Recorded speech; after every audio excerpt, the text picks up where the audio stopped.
maintenant Carole. Elle viendra nous raconter que Jésus est entré un jour dans sa vie et que depuis, elle puise en lui toutes ses forces, sa résilience, sa grande foi.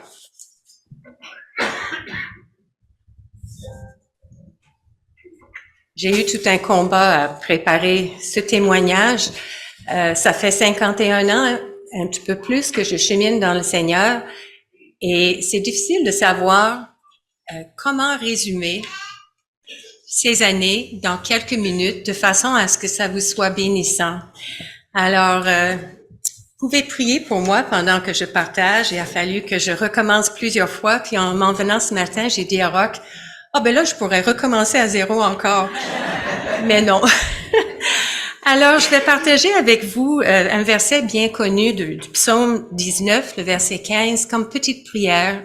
C'est la prière de mon cœur ce matin devant vous. Reçois favorablement les paroles de ma bouche et les sentiments de mon cœur, ô Éternel, mon rocher et mon Rédempteur. C'est vraiment ma prière parce que quoi dire, comment le dire, c'est pas facile. Oui, Jésus est celui qui chaque jour bénit ses enfants. Personnellement, je l'ai connu à l'âge de 20 ans et c'était grâce au ministère du groupe biblique universitaire à Toronto. C'est la ville où je suis née, où j'ai grandi, née de parents d'origine danoise il y a bientôt déjà 75 ans. J'ai de la difficulté à le croire moi-même. J'ai été la quatrième de 6 enfants et pendant mon enfance, j'ai toujours assisté à l'école le dimanche à l'église luthérienne de mes parents. Mais je dois vous dire que je n'ai rien compris du message. J'ai vraiment pas été capable de saisir ça avant l'âge adulte. Et je dois dire que c'est pendant mes études en physiothérapie et en ergothérapie qu'il y a des personnes qui m'ont entourée et accompagnée. Et c'était des chrétiens dévoués. Ils m'ont aimée telle que j'étais, puis ça prenait pas mal de douceur et de patience parce que j'ai la tête dure, Roch peut en être témoin. Et je l'avais encore plus dure peut-être à l'époque. J'étais très têtue parce que j'avais peur de placer toute ma vie entre les mains de quelque chose qui n'était pas vrai. Donc, j'ai beaucoup résisté le premier pas. Et une de mes amies m'a dit à l'époque, je traduis librement de l'anglais, « Carole, si jamais tu deviens une chrétienne, tu vas en être toute une. » Je pense qu'elle était un petit peu exaspérée avec moi par moment. Mais Dieu, il a su m'apprivoiser très, très doucement, graduellement. C'est ce dont j'avais besoin. Il connaissait mes craintes, qui étaient nombreuses, et il m'a jamais brusqué. Quel amour et quelle patience de sa part. Au moment où je l'ai connu, je souffrais de dépression chronique non diagnostiquée et donc non soignée. Ma vie était remplie de ténèbres et de souffrances, un vrai trou noir. Ma détresse était tellement grande, tellement énorme, qu'elle me paralysait. Et c'était terrifiant. Mais je peux dire aujourd'hui, gloire à Dieu, le Seigneur est venu remplacer ces ténèbres avec sa merveilleuse lumière. Et je peux vous dire aussi qu'aujourd'hui, ma Bible est remplie de petits soleils que je dessine à côté de chaque verset qui parle de la lumière, tellement que ça m'est cher. Parce qu'un jour, j'ai connu celui qui est la lumière du monde. Et son œuvre de transformation en moi est un processus depuis ce moment-là, il y a environ 51-52 ans, et ça continue encore aujourd'hui, continue de me travailler, de me transformer, comme il veut faire avec chacun de ses enfants. Alors, grâce à Dieu, à sa parole et à beaucoup de prières, aujourd'hui, je comprends davantage pourquoi j'ai passé tant d'années noires. Des échanges avec ma famille et des suivis avec des professionnels m'ont aussi beaucoup aidé à décortiquer mon passé pour mieux vivre ma vie d'aujourd'hui. Je me suis rendu compte que des traumas vécus en bas âge m'avaient fragilisé et affecté mes comportements le jour et mes rêves la nuit. Enfant, je pleurais beaucoup et je vivais des nuits de terreur remplies de cauchemars répétitifs terrifiants. Mes parents, ne comprenant pas ce qui m'arrivait, ne venaient pas à mon secours. Et à la place, il m'isolait dans ma chambre ou me donnait des punitions telles des fessées de la part de mon père. Et je peux vous dire que même après sa mort, j'avais encore peur de mon père. Alors, concluant que j'étais un enfant difficile, un enfant vraiment mauvais enfant, j'ai vite développé la conviction que personne ne m'aimerait jamais. Une phrase d'ailleurs qu'une de mes sœurs prenait plaisir à me répéter souvent pour me tourmenter. Voilà une conviction qui a contribué à nourrir l'immense peine qui m'habitait pendant toute mon enfance et mon adolescence. Mais j'ai appris à la cacher le mieux que je pouvais, car je n'avais absolument personne à qui me confier, et j'avais appris que dans mon milieu, il valait mieux être invisible, entre guillemets, pour éviter de m'attirer d'autres ennuis. Je crois que c'est vraiment important de vous dire qu'après que j'ai connu le Seigneur, les changements dans mon état ont été graduels et se sont opérés sur des mois et même des années. Guérir de mes blessures était un processus que le Seigneur a guidé d'une main sûre et douce. Il sait de quoi nous avons besoin pour grandir et pour guérir. Il a placé des personnes, je vais pleurer peut-être. Il a placé des personnes sur mon chemin pour m'accompagner dans ce long cheminement vers une lumière toujours grandissante. J'ai mes Kleenex avec moi. Je suis Effectivement pas moi. Non, c'est vrai. Alors, je disais qu'il a placé sur mon chemin des personnes qui m'ont accompagnée. Et une de ces personnes très significatives, c'est là que je vais pleurer, c'est mon mari. Et après 51 ans de mariage, on a eu tout un cheminement dans les difficultés, des hauts et des bas, comme tous les couples. Mais Roch a toujours su m'accueillir sans nécessairement comprendre la nature des bagages avec lesquels j'étais arrivée dans notre couple. Et il m'a vraiment écoutée et accueilli mes larmes. Et c'était la première fois dans ma vie que j'avais cet accueil-là de la part de quelqu'un. Merci. Roch et moi, on s'était connus lors des études, lors d'un échange universitaire finalement.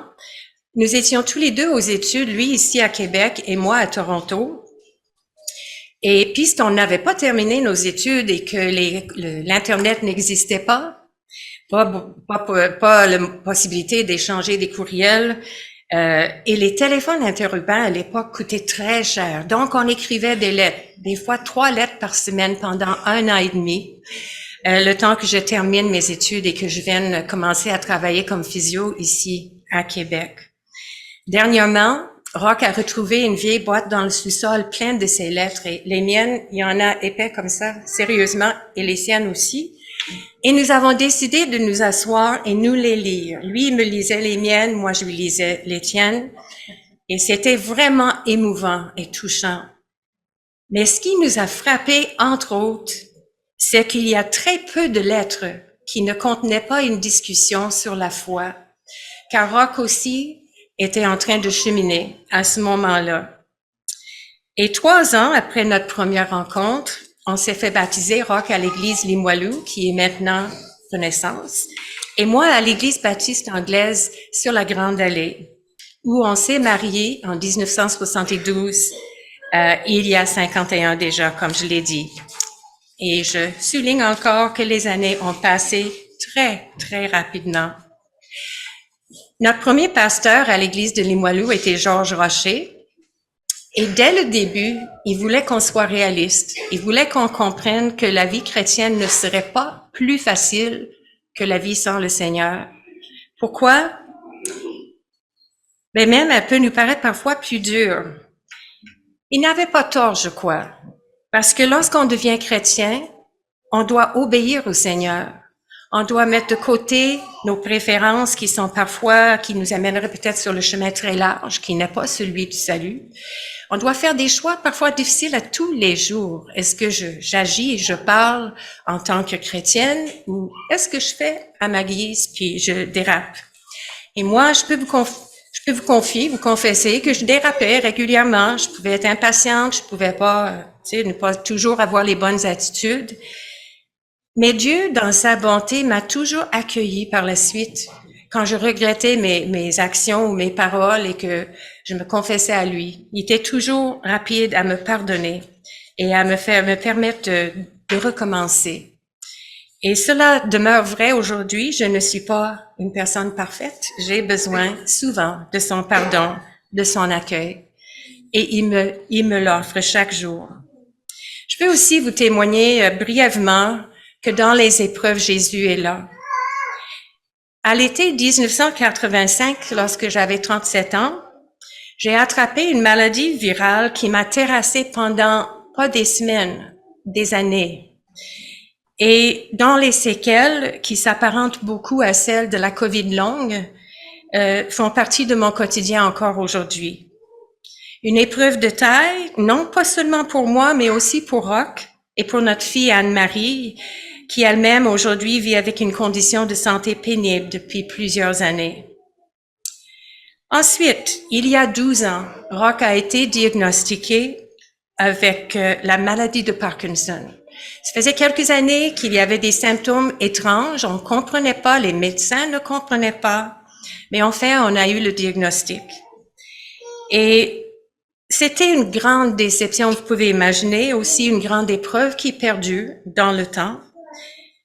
Donc, je peux vous dire que chacune de nos journées a sa part de difficultés à cause de nos défis de santé. C'est compréhensible.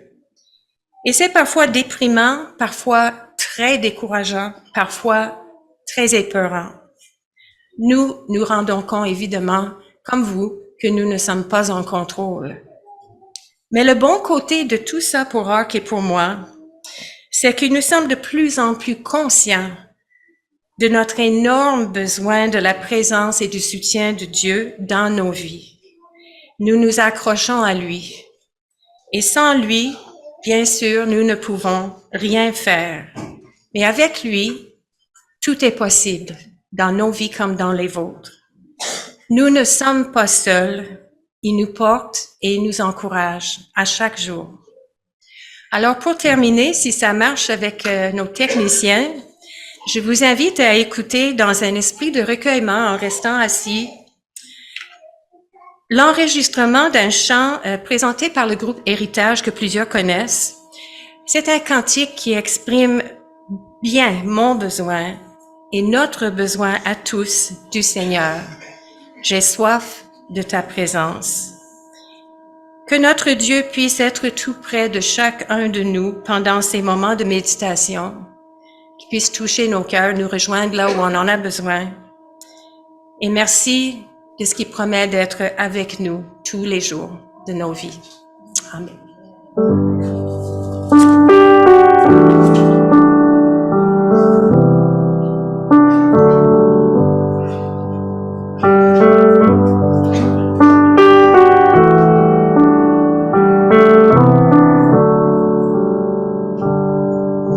J'ai soif de ta présence, divin chef de ma foi.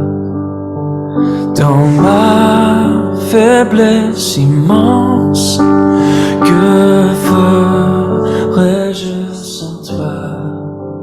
Chaque jour, à chaque heure, j'ai besoin de toi. Viens Jésus et demeure auprès de moi.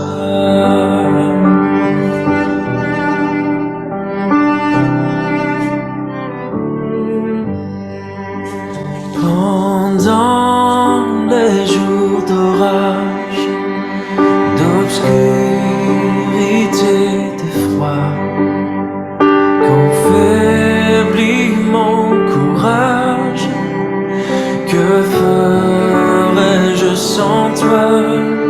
Chaque jour, à chaque heure, j'ai besoin de toi. Viens Jésus et demeure auprès de moi.